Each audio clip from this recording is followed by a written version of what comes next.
Hello. We left off right at the end of Samson's life. Let me make sure my microphone is on. It is on. It's kind of far from my mouth. It's not as loud as it usually is. There we go. It was far away from my mouth there. All right, so we left off the end of Samson's life, the tragic story. He is really the antithesis of choice. Now God still used him to deliver Israel, but his life and what he received in life and his legacy could have been great. Instead, it wasn't. Right? Okay, so let's move on. But he is also a great illustration of God's grace as well. Okay, but his story is long. That brings us to chapter 17. Now this is a very interesting story. It takes some explaining because it's you don't really know what to make of this story. You're going through the different judges and then you get to this one and there isn't really a hero in the story. This story is more just historical. Now remember what I told you, the Judges isn't all completely chronological. It's hitting some major points during this time period, right? Before the kingdom period. So this is not now chronological and after Samson and all of this, now we have this story. That's not how it works.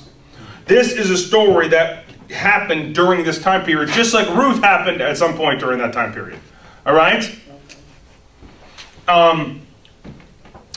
So, now there was a man of the hill country of Ephraim whose name was Micah, and he said to his mother, "The 1,100 pieces of silver which were taken from you, about which you uttered a curse in my hearing, behold, the silver is with me. I took it." And his mother said, Blessed be my son by the Lord. And he returned the 1,100 pieces of silver to his mother, and his mother said, I wholly dedicate the silver of my hand to the Lord, for my son to make a graven image and a molten image. Now therefore I'll return them to you. Now, stop. All of your heads went, what? To the Lord a graven image. Now, does that mean now that things have changed and the Lord wants them to make graven images? No. Now see, here's the thing. They're making a graven image and calling it Yahweh. That's what's going on here. Are they in direct defiance of the morality of the right and wrong given by the Lord? Are they in direct defiance of the Ten Commandments? Yes. Yes. Do they know they are? No. They don't. It's about ignorance. All right? They're willfully choosing to be ignorant, and the Lord gives them over. Right? Why they were supposed. Remember Romans 1. What happened to mankind is they did not think it important enough to keep the knowledge of God, so the Lord handed them over to the depravity. Right? Well, they have not. We are supposed to make absolutely the most important things in our lives to continue on in the knowledge of God. Understand? The most important thing you're supposed to get over to the next generation is the knowledge of God. As soon as you get away from that, what happens? Depravity of man. Isn't that what happens? Right? So, now they are reaping what they've sown. They haven't continued on in the knowledge of God, and now they have a mixture of the God of Israel and his covenant, and mixed with all this idolatry and witchcraft and paganism, and they don't even know. And now they're worshiping idols and calling it worshiping Yahweh. Remember when Aaron made the two calves, he said, here is the Lord, Yahweh. Remember that, right? Because they were so accustomed to having something to look at, something to worship, to bow down to. They don't like this whole, there's no image. The tabernacle's empty. There's no statue, there's nothing to look at and to worship and to rub and to, right? So, you're with this statement, you're like, well, because of what? It's, a cast idol, but yet it's the Lord. And you're like, what is going on here? All right? So, this is all about ignorance. Now, this guy, all right, is a Levite. He's a Levite. And he believes he's serving the Lord and is called to be a Levite, and yet he's so outside of Levitical understanding that he doesn't get the mixture between idolatry, and he doesn't even get it. He doesn't see it. All right? Now, again, how important it is for you to take what was right and wrong has already been given. Now we apply it to the story. Right? How many generations is this from? We don't have an exact time. This was a famous story, and why it was famous is not because of Micah. It's famous because the Danites finally, a portion of them came into their inheritance area that they were supposed to take over a while before. The Danites, we know, didn't come, portions of them, there was a whole section, a whole remnant of the Danites who didn't come into their inheritance over 100 and 150 years later. They were still wandering around looking for their land and trying to take it over. Okay? So it's during this time. And why this story was famous is because this guy Micah ended up with the Danites when they took over this land in the north, and which is the northern part of Israel, and came into the final ones who received their inheritance that was given by Joshua. Right? But they hadn't taken it over all this time later. Does everybody get that? The story is famous because of that, not because of this guy. But it also shows you how far they've fallen in a couple generations. Yeah. This isn't more than 2 or 3 generations after Joshua. It's probably 100 years after, 80 to 100 years roughly. Okay? But in that time, well, just if you're wondering about, just look at America, 1915 and 2015. Can things change? Can the church change from 1915 to 2015? How has the American Christian church changed? See that? So you remember, it can happen quick, right? Just think of the difference between 1950 and the year 2000. Yeah, 50 years. Okay? So, you have to put that in perspective. That we've experienced since the prayer has been taken out of school, and since the sexual revolution of the 60s, we have gone literally to hell in a handbasket. We have gone from a nation that still had a Christian influence to a God-hating nation. We've gone the exact opposite. Right? So, obviously, we see how quick it can happen. Right? Well, that's what's happened here. Now, the difference is, what you're going to get used to now is a mixture. You have to see a mixture. Many of them are mixing all of this idolatry and stuff in with worshiping the Lord. And they do the festivals and they mix them all together. You understand? Just like a Christian who goes to church on Sunday and goes home and reads her horoscope. Yeah. You understand? It's the same thing. Or, goes to Mass twice a week and then calls her psychic on Wednesday. Oh, yeah.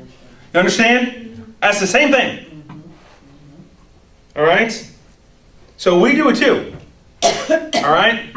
But it's all what you're seeing now is this mixture. And the Lord hates mixture more than if they just went one way. He hates His name being mixed in with this stuff. Worse. All right? Because Israel bears His name. And they no matter what, the Lord birthed Israel, and Israel's never been able to escape His name. They carry it wherever they've gone. Since Jacob, his name was changed to Israel, no matter where Israel has been, for the last 4,000 years, they've always bear His name. Isn't that true? Mm-hmm. For better or for worse, they still bear it. All right? So, now they have this mixture of worshiping Yahweh, the God of Israel, and mixed Him up with all this other stuff. And all this wickedness and paganism. That's what you see here. So if you're wondering, why don't they realize what they're doing is wrong, and why is all they're having molten image and the graven idol, and and the Danites take the gods thinking that it's a good thing? And you're like, what? But then at the same time, Micah's like, oh, I have a Levite. Now I know the Lord will bless me because I have a Levite in my house. Why is it molten image and is it... right? And you're thinking, what is going on here? You're confused. All right?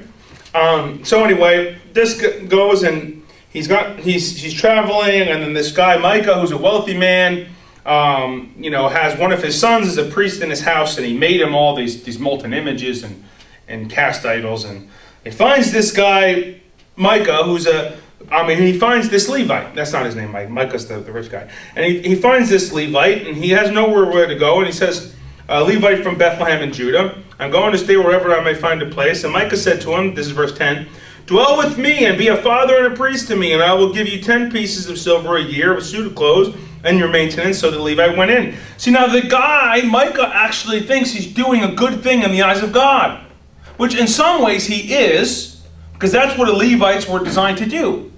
The problem is this Levite is no more understanding than he is. Right? This Levite should have immediately explained idolatry to him and told that's their job was the Torah, the book of Leviticus, right?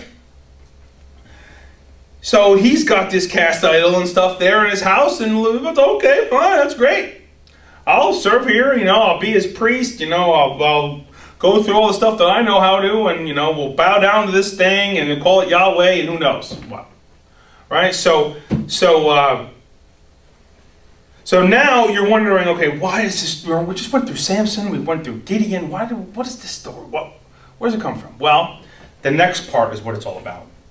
So a portion. Now this is not all the tribe of Dan. This is a remnant of the tribe of Dan who is still supposed to be taking over this northern area, right? And hasn't yet. They're traveling along, and they find in this town this Levite who they had seen before. And one of them questioned him because they had met him before and says, what are you doing here? How'd you get here? And he says, oh, well, this man, Micah, hired me to be his priest in his home. Anyway, so they, while they're there, they're spying out this land in the north, but they're supposed to be taking over. And they see it, and there's this people that have been living there for time and kind of cut themselves off from all other groups. But they are in the land of Canaan, and the Danites were supposed to take that land 100 years ago. All right? So, anyway, so they go back, but they realize, oh! See, this is only 600 men. This is just a small remnant of the Danites. But they realize, oh, there's a Levite. And he's got his own idols and stuff. It's like, so we should go get them so that we have... So they honestly, in their heart, think that they're doing a good thing in the eyes of God. That's what you have to see. They're ignorant. And ignorance is not bliss. They are completely ignorant of right and wrong and what God wants and desires now. And they think they're serving God, so if they get a Levite, God will bless them. That's what Micah thought, right? The Danites think the same thing. Oh, we want a Levite with us. God will bless us if we have a Levite. So we're going to get the Levite and take the stuff. So they go into the house and tell the Levite, come, serve us. Wouldn't it be better for you to serve a whole tribe than to serve one man? And the young goes, oh yeah, that's a good idea. Okay, fine. He doesn't care about the word as his bond or anything like that, right? So he goes, and they grab all the stuff that he had already because they don't care about this guy Micah, and they obviously don't care about thou shalt not steal, right? And they go with them, and then Micah comes after them and goes, what are you doing? Taking my stuff, and they realize that they're way too powerful, and he backs off, and that's the story ends. And they go in, and they take over and destroy this land, and they take it over, and they live there. And you're wondering, why is this story in here, and what is going on with these people? How did we go from Deuteronomy to this? How did we go to Joshua to this? And right when you finally are ready to end this story and you're a little confused, you get to chapter 19 and your whole world falls apart. Right? Isn't that what happens? If you read this for the first time, your head explodes. You can't believe what you're reading. Remember when I told you it was going to get worse? Well, it did. All right? So this story is all about how this last remnant of the Danites took over this land. Right? But in it, it also illustrates to you how ignorant and how fallen from the Torah they've become. that now that worshiping the God of Israel is just mixed in with all other behavior, and they really have no clue what Torah teaches, the morality of Torah. All right, when I say Torah now, you all know what I mean, right? Yeah. See, you've added it to your language, and now that's just a normal part of what you understand now. The beginning of class, I throw that word around. Some of you didn't know what it meant. Okay, that's the law of God. All right, so when a Jew says the Torah, he means the law of God, or the law of Moses, but the law, which is written in the 5 books of Moses, but it's the law. All right, and when Paul in the New Testament, he's speaking in Greek, right? The word he can in Greek for the law, it's not law, it's the law. When he says the law, it's the law of Moses. Right? Okay. So, anyway, it also illustrates how far they've fallen. And it's a good setup for chapter 19, because then you realize how far they've fallen. Okay? So anyway, the reason why this story is in here is because it concerned the Danites. And this Levite became famous. And it also was an illustration of their heart condition, which wasn't good. All right. There's not a lot more to say on this story other than it's bad. Right? Remember what I said, though. See, the practice of hermeneutics, of proper hermeneutics, you have to have in the book of Judges. You need to take what God has given as right and wrong and apply it to here, and you find that a lot of it's wrong. Right? So let's go on to chapter 19. Now this, I remember the first time, many Christians think they've read the Bible until they actually read the Bible and they realize they haven't. That's how it goes. A lot of Christians, I've read the Bible.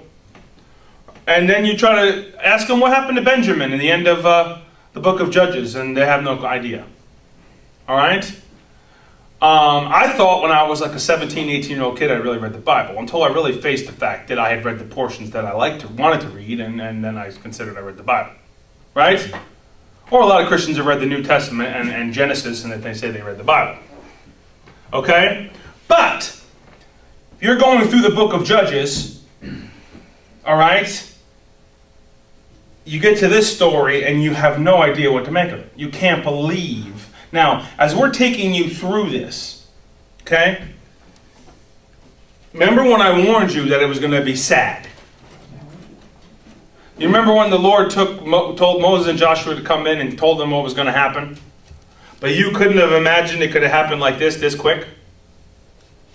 Now, if you're wondering timeline-wise, this is towards the end of the book of Judges, because it does take place towards the back end of this 200-ish year time period.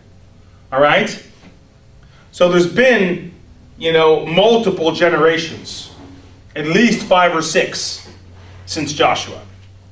But still, if you consider that they've become Sodom and Gomorrah in that time. Right?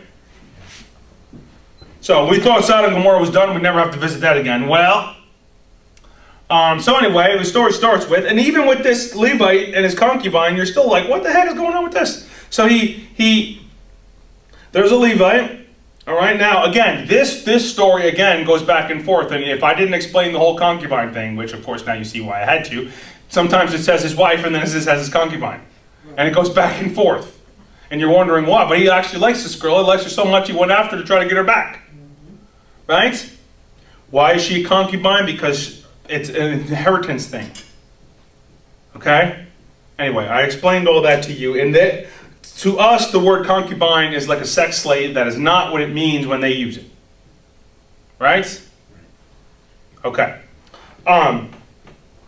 He has this woman is his wife, really. And she takes off and goes back to her father's house. But he misses her and he goes after her. He wants her back. And his father likes him, probably because he's a Levite. Right? And it's an honor for his daughter to marry a Levite. What? But why does it say she played a harlot against him?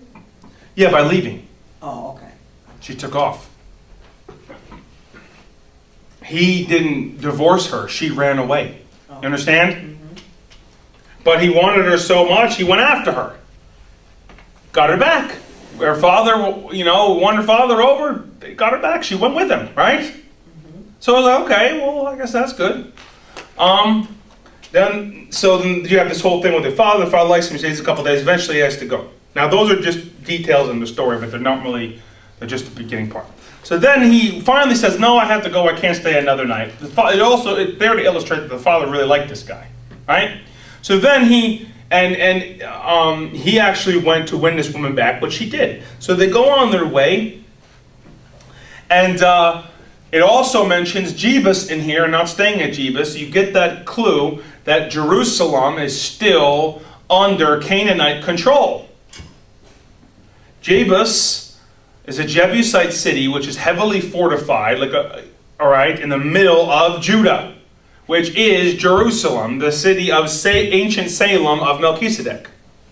All right, opposite other side of Mount Moriah, where Abraham and Isaac went to sacrifice Isaac, right? The Akedah, the testing, all this place.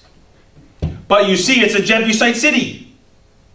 And he goes, we can't go there. We're not going to a Gentile city. We have to move on and try to go to the next town of Israel and try to get to Gibeah or somewhere like that. He's never been there before. All right? Gibeah is the biggest city in Benjamin. So they travel, and eventually they get to Gibeah. And they're in the square, but they're expecting, according to Levitical law, that they would go in the square and someone would take them in. You couldn't get through Torah without seeing that in there, right? So they're waiting for someone to take them in, and no one takes them in. They have all that they need. They just need a place to stay for the night. So then this guy comes out and says to him, hey, come stay in my house, but don't stay in the square. If you can't stay in the square, come to my house. Sounds familiar? Yeah. Right? So he comes out, and he goes, okay, so they go with him. And at nighttime, now what's different about this than Sodom and Gomorrah? Sodom and Gomorrah says all the men of the city. This says a remnant. This was not all of the Benjamites. This was, but the very fact that they were allowing this behavior, they're all guilty because of it. Right? Isn't that true according to Levitical law? All right. I don't think I have to go into homosexuality anymore. I think we got that one down. Yeah. You think you figured out that God doesn't like it very much? Okay, I think we figured that out. Okay. But you also see it's always the state of man. Now you wonder where do I get that from? I'll add one thing, because I already gave you the biblical teaching on homosexuality. It's very clear and many times in the New Testament. But here's one thing that's very interesting if you're wondering, how does it always go back to this? You can't help but feel, how did they get here? Right? Does everyone else feel that way, right? You're like, how? You rack your brain. How can it get like this? All right, well, here's the answer. Romans 1. Let's go to Romans 1 real quick. Because I know Ruth is going to be fast, and so let's go to Romans 1 real quick. This is important for you to see it. And of course, because of what we're dealing with right now in our modern world, on every single news station and every single television show and movie and every single thing we look at or talk about or see, right? Look at this. All right? So let's look at... let's look at verse 11. No, I'll go to 13. And I do not want you to be unaware, brethren, that I often have planned to come to you, blah, blah, let's get down. 14, I'm under obligation to the Greeks, to the barbarians, both to the wise and to the foolish. Thus, for my part, I'm eager to preach the gospel to you also who are in Rome. For I'm not ashamed of the gospel, power of God, very famous verse, we all know, we love it. To the Jew first, and also to the Greek, people hate that verse, but it's there, and Paul said it, right? Verse 17. For in it the righteousness of God is revealed from faith to faith is written, but the righteous shall live by faith. He's quoting Torah. Okay, 18. For the wrath of God is revealed from heaven against the ungodliness and unrighteousness of men, who suppress the truth in unrighteousness. Because that which is known about God is evident within them, for God made it evident to them. Did Paul just say that the Lord has already given all we need for us to see Him and believe in Him? Yes, look. For since the creation of the world, His invisible attributes, His eternal power and divine nature have been clearly seen, being understood through what has been made, so that I'm used to the NIV, so that men are without excuse. But here's so that they are without excuse. So men have no excuse, right? But it goes on. It gets to the point I'm trying to make now. For even though they knew God, they did not honor him as God or give thanks, but they became futile in their speculations, and their foolish heart was darkened. Professing to be wise, they became fools and exchanged the glory of the incorruptible God for an image in the form of a corruptible man and of the birds and four-footed animals and crawling creatures. Therefore, God gave them over. Now, everyone look at that. That is theological. Who gave them over? God. God, which means he let them go their own way to where the perversion leads, right? He let them go, have all the perversion we wanted. Therefore, God gave them over in the lust of their hearts to impurity, so that their bodies might be dishonored among them. For they exchanged the truth of God for a lie and worshipped and served the creature rather than the Creator, who is blessed forever. Amen. For this reason God gave them over to degrading passions, for their women exchanged natural function for that which is unnatural. And in the same way also the men abandoned natural function of the woman and burned in their desire toward one another, men with men committing indecent acts and receiving in their persons the due penalty for their error. And just as they did not see fit to acknowledge God any longer, God gave them over to a depraved mind to do those things which are not proper, being filled with all unrighteousness and wickedness and greed and evil, full of envy and murder. It keeps going anyway. I wanted to get to that God gave them over. That we always, when God lets us go into our evil desire, this is always a result. Guess what happened to Rome? If you've ever done any Roman history in high school or college, you learn some really horrible things. That Rome was as sick. Now we have all these shows and things that glorify Rome. Well, you can't even watch them if you're a Christian because they're like, Bloody. well, they're like NC-17 or worse. Yeah. Right? Well, they don't even scratch the surface of Rome. Guess how many times, oh, this is an adult class, so it's an adult class, I warned you. Guess, at least 4 or 5 times in the New Testament, one of the, a popular phrase is drunken orgy. That's a New Testament concept. You know why? Because it's something that happens in their Roman culture all the time. In daylight. Peter even talks about it in broad daylight. All right? This is what happens in Rome. This is the culture of Rome. It's depravity. TV and the daylight. All right? Yeah. So, Ridiculous. but the point here is that you wonder, how does it always go here? Whenever we give into lust, and it grows and grows, it turns. And what happens? Men and women trade in natural relations and burn with lust with one another. Paul already told us that. This was written 2,000 years ago. You understand that? So we shouldn't be surprised. What happens when we throw out morality and we throw out the knowledge of God? Yeah. It always goes. And why I say that is, of course, if you have a biblical understanding, you see that, you know that. All right? But a lot of people are dealing with all this stuff and wondering and thinking this has never happened before. This all happened before. As Solomon declared, there's nothing new under the sun. All that is happening is we are going back to a godless society. And guess what happens in a godless society? We are given over to our lust and wickedness. And whenever lust grows, it destroys anything. Because guess who decided this whole man and woman thing? God did. So what would wickedness of man do? Go against it. Right? Isn't that true? All right, so anyway, I just want to point that out to you. Now, of course, I've already explained to you how we love sinners. Our life is to give to save them, and they're all the same. Sinners are sinners. I've already given you that whole speech, right? Yeah. Okay, so you understand that if a gay person came in here right now, I would love them, I would treat them with fairness, but I would tell them that they need Jesus and they need to repent of what they're doing. Right. Just like I would tell a drug dealer, just like I would tell a person in adultery or a person who was involved, who was a pole dancer, I would tell them all the same thing. Isn't that true? We would love them, we would care for them, but we would tell them the truth. Right? And they're all this. We cannot treat When we are not being Christ-like is when we single out one group of sinners and make them worse than everybody else. Right. We can't do that. Right. We have to love. The Lord came to save all sinners, which we were all, right? Right. Yes. But we cannot change the truth. Right. The truth is, God hates homosexuality. Right? Yeah. It's a slap in his face.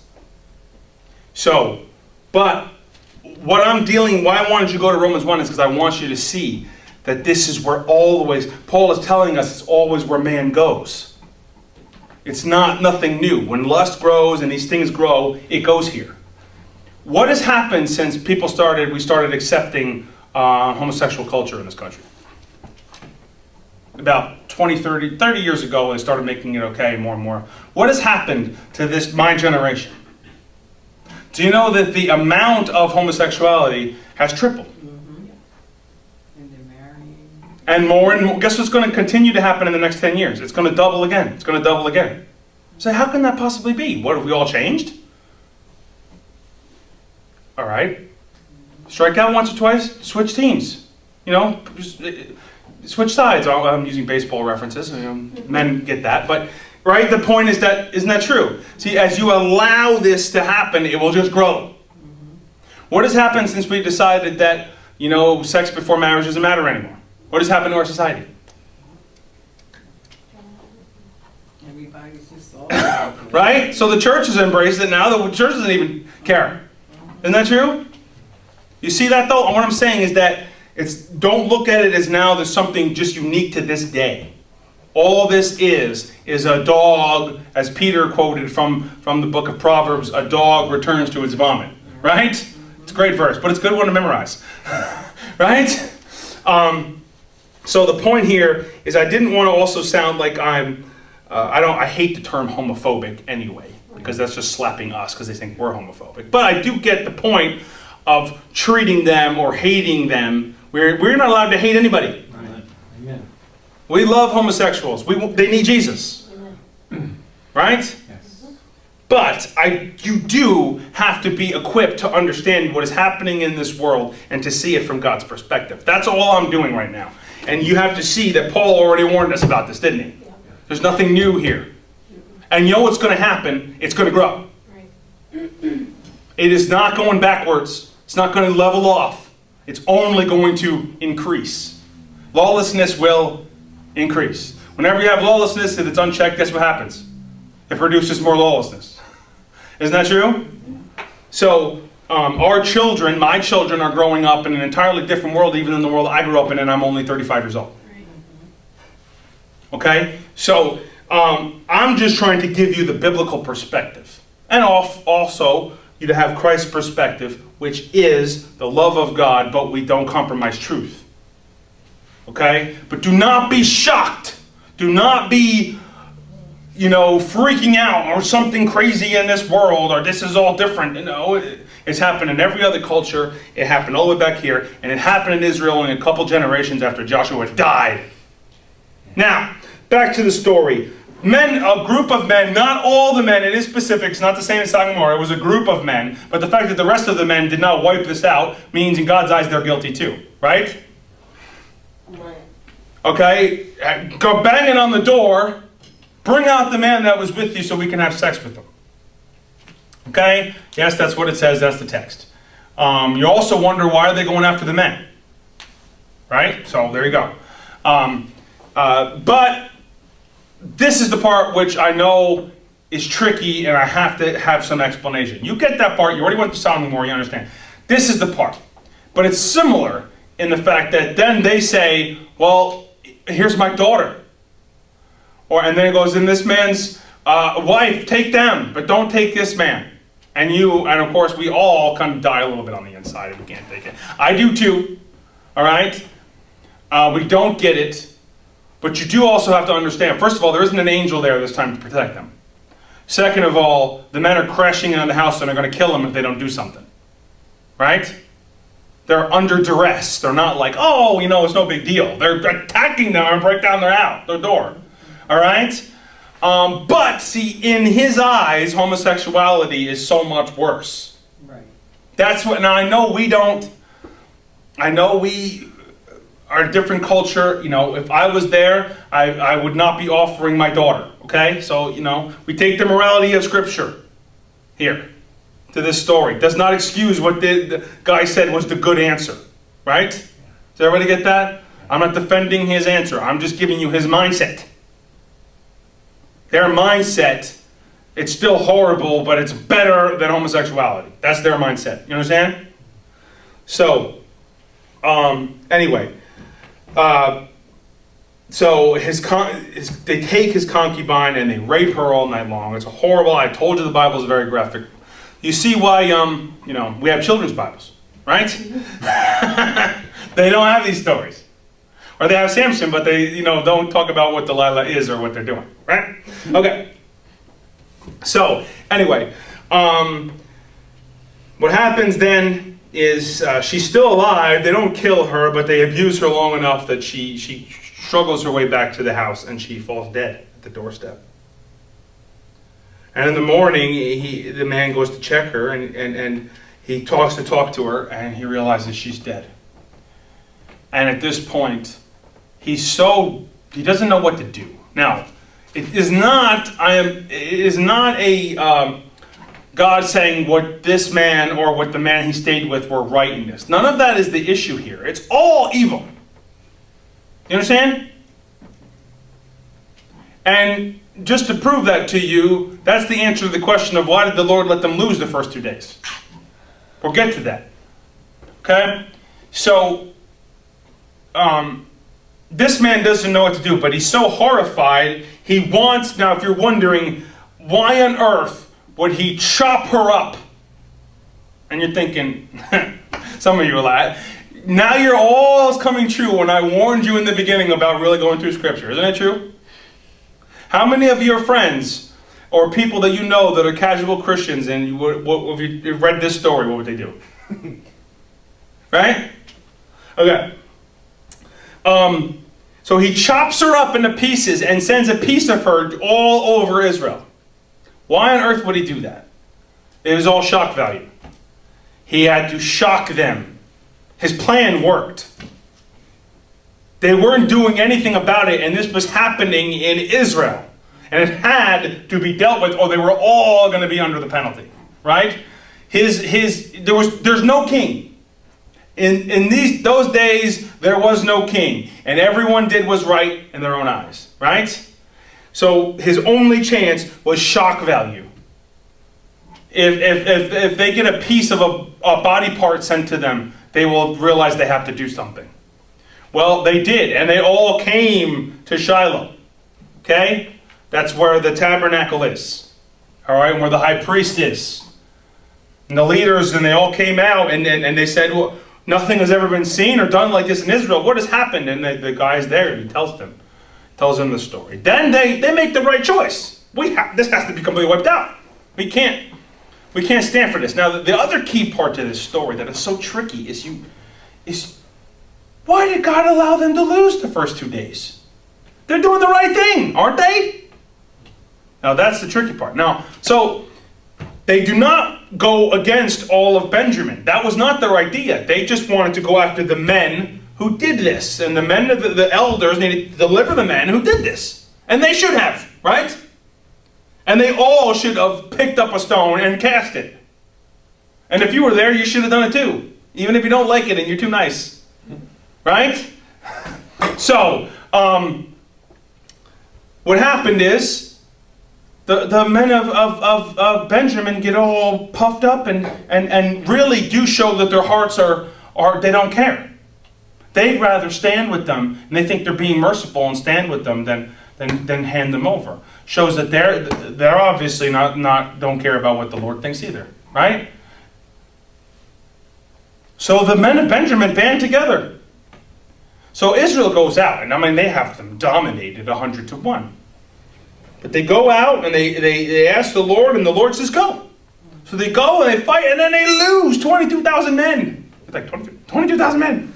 Remember, hand-to-hand combat without the Lord's blessing, 22,000 men. That's you have 150,000 men fight, 30 or 40,000 are going to die. That's it. We have 1,000 men dying in battle nowadays because we have modern armaments. If we didn't have modern technology, the war in Iraq, we would have lost 50,000 men. But we lost what? 1,000. Which I'm not... Each one of their lives matter. The point is that modern warfare is different. But if you look in Africa and places like that where they don't have the technology we have, when they wipe out villages and they have thousands of casualties, right? Biblical proportions, as people would say. But in hand-to-hand combat, that's the way it goes. And then you're kind of like thinking in the story now, if you got to this point, now you're wondering, Lord, why did you let them lose? I was asking the same. And then they go to the high priest. You know, the high priest has the Urim and Thummim and can talk to the Lord, right, and inquire of the Lord in front of the ark. And they go and they cry out to the Lord, Lord, shall we go again? And the Lord says, go. And they go again. And the second day they get beat. And now they don't know what to do. They're totally distraught. They can't believe it. The Lord isn't fighting for them, even though He told them to go. They go back the third time. Now, I want to stop before we go the third time. I remember meditating on this years ago, teaching this class. And Lord, why? There's got to be a why, right? There always is. The Lord has reasons for what He does. Did the Lord tell them to go? Should they have gone? Should they have wiped this out? They should have. Well, why didn't the Lord give? Remember, one of them put 1,000 to flight. Remember what happened with Ai, right? Yeah. And Achan. So you're wondering, well, Lord, you told him to go. Why didn't you give him victory? Well, here's the thing that I came up with after meditating on it. Now, I believe the heart of God is betrayed in this story. They're being self-righteous.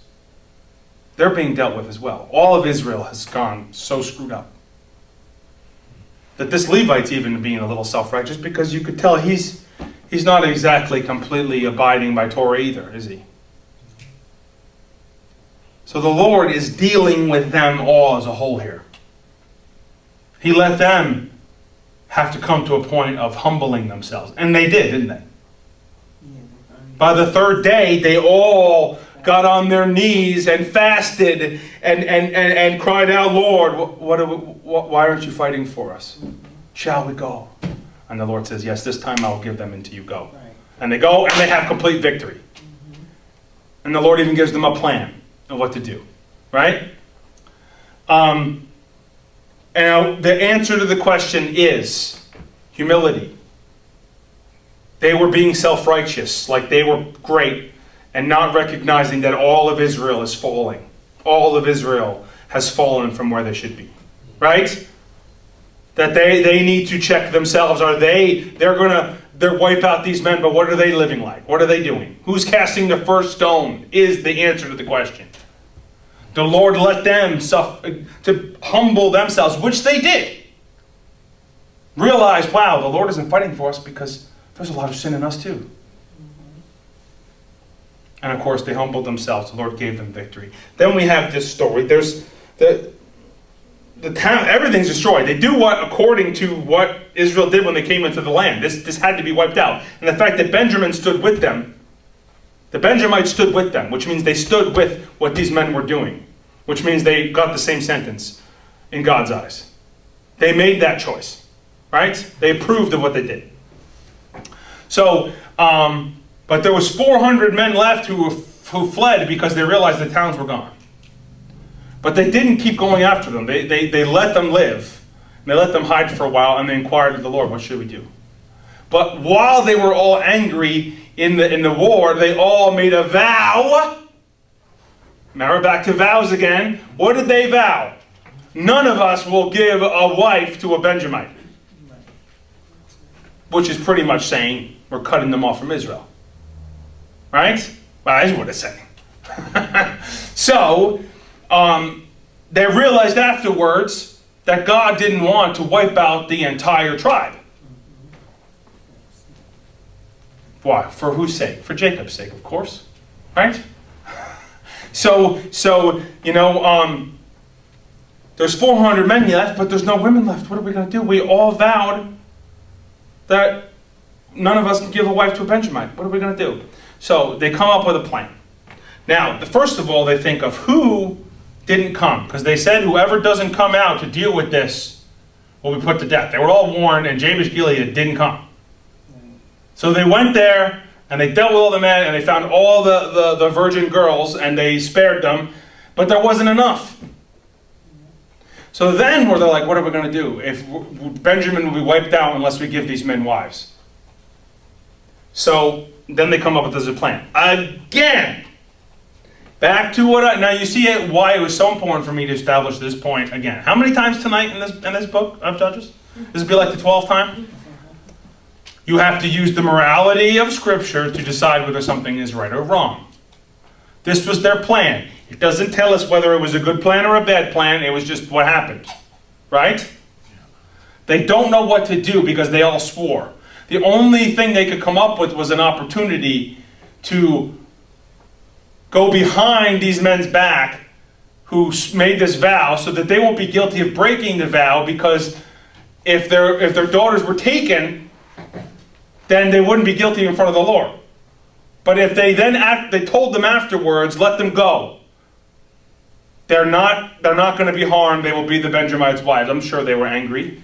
I'm sure they were horridly angry, but that's what happened. Now, it does not give us was this what they should have done? We're supposed to judge ourselves according to the Word of God, the law of Moses, whether what they did was a good idea. I don't know. I don't think I would have done that. But they were in a very difficult decision. If they had told the men that, then they would have been guilty of breaking the vow before the Lord. So, you know what the best thing to do when it comes to these things is go back to, remember the thing as I gave in the beginning. Things to remember when studying Torah. Do not make this decision from our culture and go back and say, and judge them like we would have done differently, we would have been better. That's arrogance, right? We don't know what we would have done. It's a different culture. It's a different time. We have no idea, right? Just like we don't know what we would have been like the second day without water, third day without water in the desert. So don't make the judgment. Just say, by the grace of God, I will wake up tomorrow morning, right? All right. So anyway, they come up with this idea, and then of course they said there's going to be this festival, and there'll be a time where all these girls are alone. You go out, and each of you take one, all right, and take them off and be your wives. And then the fathers all come ready to go after them. Of course, if I was there, that's what I would have done, of the town. And they come to the elders of Israel to get them all to go after them, and then they tell them, "Oh, sorry guys, that was our plan." Imagine how they felt. We all made a vow. We had no women to give to these men, but they would have been wiped out if they didn't have wives. Who knows how they felt? They were probably angry. Who knows what? If I was one of the fathers, I probably would not have liked this that very much. Who knows what, right? Some of them might have even went after them themselves, which I'm sure a couple of them probably did, right? But anyway, it's what happened, and Benjamin, those girls became part of the Benjamite tribe, and Benjamin stayed alive. And Saul came from Benjamin. All right? That's when he says, "Well, aren't I part of the least of the clans of Israel and tribes?" Well, yes, because Benjamin was 10 times smaller than every other tribe then. And Benjamin eventually gets swallowed up by Judah in the separation of the kingdoms, because Benjamin is right underneath Judah. Benjamin was small.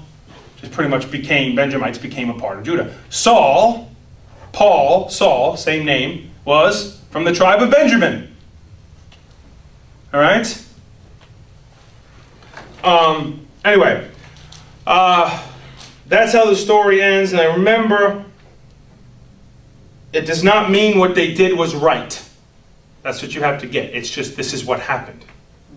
Right? Does everybody understand that? And you see how important of a lesson that is, not to make your own judgment. The Lord has already given us the judgments. We have the judgment. This is supposed to go through all of our life. And Jesus, of course, gave us how to look at the heart. The Lord has already given us right and wrong and given us the judgments. Our job is to, in humility, make judgments. We're not supposed to not make any judgments. We're supposed to make correct judgments according to his word. Right? So, we don't know in this situation what we would have done if we were there. Who knows? Just don't do it. Right? We know that what the Benjamites did was wrong. It was already spoken of as wrong. It was already condemned, this behavior. And all of the Benjamite clan was guilty because they did not. Because they stood with these men. Right? So anyway, but as far as what the rest of, at the end, the Lord humbled them, gave them 2 days of major losses, all right, until they got on their knees and repented, and then he gave them victory. So all of Israel was humbled during this time, weren't they? They all were severely humbled. And I believe it's because they were so quick to pass judgment without checking their own heart. Right? But of course, they came to doing that. Anyway, that concludes the book of Judges. And it ended on a high note, didn't it? With civil war. With depravity and civil war. Isn't that great? So from Joshua, we get to depravity and civil war. Yep. How the mighty have fallen. Right? Anyway, that's how the book of Judges ends, and it doesn't end on a great note. But the tribe of Benjamin was not wiped out. They did survive, although they were very small. And they pretty much later on get swallowed up by Judah. All right? Well, that concludes the book of Judges. Now we are going to get into Ruth, and we have 17 minutes. That's perfect. All right? Then we're going to start Samuel. And the best reading in all of the Bible is 1st and 2nd Samuel. I mean, the Gospels, of course, the Gospels are in a different category. But, I mean, as far as just sucking you into the story, and you just can't wait to keep reading it, 1st and 2nd Samuel will pull you right in. You don't want to stop. It really is. It's great reading. And, of course, that's when we get Samuel, Saul, David, Solomon. 4 of the most famous characters in all the Bible. Right? Okay. So, but then we have, right here in the middle, we have the book of Ruth. And Ruth is kind of interesting because you're wondering, why is this book in here? But it actually is an incredibly important book. It was made a part of the canon during David's life. Part of the story. And the reason is, okay, I'll just tell you right up front. The reason is, by the end of the Ruth tells you, right, that they have a grandson named Jesse, who is David's father. Okay? So, and at that point, they realized that there was an incredible significance to this. Because this was a famous story. They all remembered it was a famous family story. But that this woman was brought in and produced the lineage of King David, who became, the Lord said, the Messianic lineage. Is why this story became part of God's stories in Israel. Understand? And it also bears, later on, after King David, they saw an incredible prophetic after King David, they saw an incredible prophetic significance to it, which of course it has. Which is what? The Lord always is accepting of the nations who will come and be a part. Right? Isn't that true? And the Lord has always opened the door to Gentiles who would come and be a part of the covenant of Israel. And it's something that we always kind of forget when we talk about Torah, and we talk about the covenant, we kind of always see it as exclusionary, but that's not the case, it never was. But isn't that how people think about it? But it wasn't. Now, would you have to be circumcised? Yes. Some people might not have liked that too much. But yes, and you'd have to come under the law of Moses. But you could do it. You could travel from Ethiopia, which we see at the time of the book of Acts, come up, to the priests, and you could convert to Judaism and and come under the covenant of Israel and be circumcised and follow Torah, and you would become part of the covenant. Isn't that incredible? And it's a key part that you have to see. And when Paul says, is the Lord just the God of Israel, or is he God of the Gentiles too? And he goes, yes, the God of the Gentiles too, and always has been. But he used Israel to bring his name to the nations. Right? All right, so there's a prophetic significance in Ruth because she was brought in, she made a choice to serve the Lord. Right? And then because of that choice, she was brought into the most blessed family lineage of all time. And she was looked at as a hero. You understand? Much like Rahab, although she has a different story than Rahab. But both of them were in the lineage of David, and that's why they were so important. Okay? So, now I'm just going to tell the story. We don't actually have to look at the text. I'm just going to go through it. Do you remember when I explained to you clearly about the law of the kinsman redeemer? It goes all the way back to Abraham, Isaac, and Jacob. Remember Judah and Judah's sons, right? And Judah had 2 wicked sons who the Lord dealt with, and then he had his 3rd son who was young, and Tamar had to wait, right? But then Judah broke his contract, and she ended up tricking him into fulfilling the contract himself. You remember that? All right, well, anyway, it was the law of the kinsman redeemer, which then God reestablished as a Levitical law in the book of Leviticus. And remember in Deuteronomy, there was that whole thing that if a man doesn't do this, the woman had the right to go to the elders of the town and to shake the dust off of her sandals and spit in his face. Do you remember that? Yeah. For him not building up his brother's inheritance. See, now to us, that is so outside of everything that we can comprehend or understand. That's why you don't judge it. Don't think that we do not live in a time where a widow really had no way to take care of herself. Right? Do we? No. But if we did, we would understand this a lot more, wouldn't we? Yes. We did. God left provision for the widow. What is provision for the widow? That the nearest male relative will take her in and take her in as a wife, and that the first male child will be his brother's child. Which means it will have his name, his inheritance, his land that was given to him by his fathers. You understand? So that the inheritance wouldn't be swallowed up and would be gone. His name wouldn't be gone forever. And this woman wouldn't be destitute the rest of her life. Because in this culture as well, if you were already married, it was harder for you to get married. You understand? So God took care of all of that in this as well. Would that mean that a man might end up with multiple wives because of it? Yeah. Yes! That's why the Lord never directly said that it was evil, right? We've already went over that, right? Okay. And of course, since Jacob had 4 wives, we would never say that anyway. Anyway, so the point is, though, that that is the law of the kinsman redeemer. Now, to us, of course, it makes no sense in our culture. It doesn't fit. But it does not mean that it is a bad thing. It was given by God as a protection. Okay? And so in this story, you can see how it worked out to be a blessing, right? So anyway, Naomi, her husband was a traveling merchant, leaves the land of Israel and with his sons, and they're in a foreign land, and he's a merchant, and his sons marry Moabite women because they're in a foreign land. Okay, and then so Naomi has 2 daughters-in-law, and then all 3 men, her husband and her 2 sons, die. And now it's the 3 of them, and what are they going to do? So Naomi decides probably the best place for me, at least I can be taken care of, is going back to Israel, going back to my home.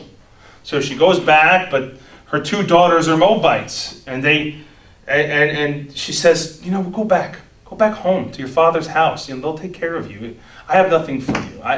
And then she says, if I got married, I'm too old to get married, but if I got married, then I had a child, are you going to wait all the way because that's, anyway, again, outside of our culture, but because they were committing to that family, right? Well, anyway,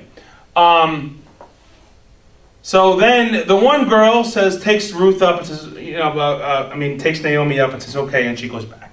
But Ruth grabs a hold of Naomi and says, no, she makes this decision. She loves Israel, that she loves the Israeli nation, and she loves the God of Israel, and she doesn't want to let it go, regardless of whether she gets a husband or not. Right? So she clings on to Naomi and says, no, I will go with you where you go. I will live with you. I will die with you. Your people will be my people, and your God will be my God. And Naomi is blown away, but says, okay. So Ruth is young. Obviously, Ruth is not old. Ruth is probably in her mid to late 20s. Maybe even you could say early 30s, but somewhere in there. That's still relatively young, right? Boaz is not. Boaz is probably more like in his 50s. Okay? So, anyway, they come back, and of course, because you went through the law of Moses, you realize that there is always provision for the poor. What is the provision? They are allowed to find a field, right, in their towns and go out and glean from the fields and get food to live. And they have to let them, right? So Naomi explains this to Ruth. So Ruth goes out to a field and she finds Boaz, who actually is a close relative of Naomi, and he hears all that Ruth has done to take care of her, to be with her. So he shows special attention to her right off the bat, but he never thought that this young woman would want him to redeem her, so he didn't even bring it up, right? He wouldn't have even thought that. So, but he wants to take care of her because of what she's done for Naomi. His doesn't actually tell us. It says close relative, so she could be his first cousin. It's probably what's most likely. All right. Anyway, but so he looks out for her. He tells his men to stay away from her, right, and to provide for her and give her extra and leave some out for her so she can grab it, make it. So he tells, bring some stocks out, and throw them out for her, let her, and then she bring her in and let her eat, and told her what to get to drink, and he was totally taking care of her. So then Ruth goes back and says, yes, this man Boaz took care of us and gave us his food. And then Naomi says, oh, he's one of our kinsmen redeemers.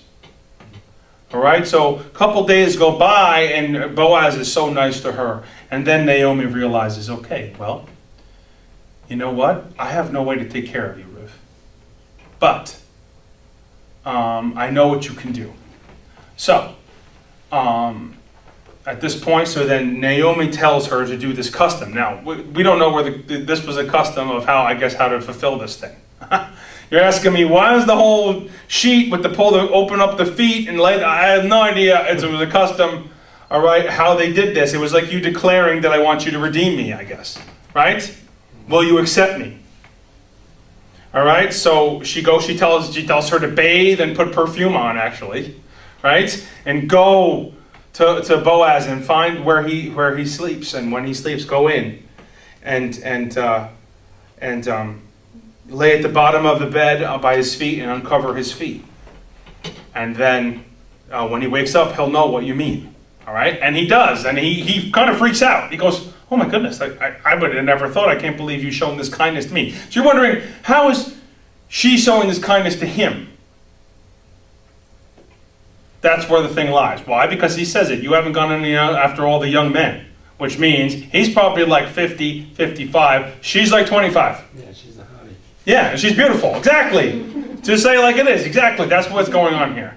And he is blessed that she wants him to redeem her. Right? So, but he says there is one male relative closer to me, and I have to go talk to him first, because if he wants to redeem you, then let him, because that's his right. All right? So he goes and talks to him, but the guy can't do it. He's like, oh, and his wife doesn't want him to. He already has a wife, right? He's, oh, I can't mess things up. Oh, but then Boaz takes the pressure off of him. I'll redeem her, right? So then Ruth becomes Boaz's wife, and they bear a son, Obed, right? Yeah. And Obed's son is Jesse, who becomes the father of David. Right? You see that? So, in conclusion, why does this matter so much? Well, first of all, it's a prophetic voice of the Holy Spirit. It's a declaration of the Lord's call to the Gentiles to come in, be redeemed. What is the kinsman redeemer all about? Who is the kinsman redeemer? Jesus. That's one of his names. He's redeemed us and purchased us and picked, right? In a bridal covenant, hasn't he? Yes, he has. Okay? And that's exactly what that terminology is for. And it was prophetic terminology of the Messiah, would redeemed us. He's the Redeemer. Okay? And it's an awesome picture of that. And of course, that she became this incredible choice, and that she became great-grandmother of David, but grandmother of the father of David, who becomes one of the most famous and blessed biblical characters of all, who was told that through his bloodline, the Lord himself would rule and reign forever. Yeah. Right? Amen. So it's an incredible story. It's a great story. It's actually a good story without a bunch of people making horrible choices and bad things happening. Hallelujah. Right? But it's a great story. And it's an important one. And it also shows you that even though we don't understand that in that culture, there was a need for it. Right? Because in an agricultural society of that time, which was all about family inheritance and your farm, a widow who lost that had nothing. It was on the street. Understand? All right? So God's provision was for the nearest male relative to take her in and provide for her. She become his wife, and the first male child would bear the inheritance and the name of her husband, her first husband. Right? And so no one would be lost and destitute. That was the point. Okay, so anyway, that ends the book of Ruth. It's a great story, and that's why it's so important. Of course, it was added in because they saw the prophetic significance of it, and it was and it took place during the time of the judges. It was written later on during the kingdom period, because they tell you right in the beginning, this took place in the time of the judges, right? So, anyway, that ends it. I want you to read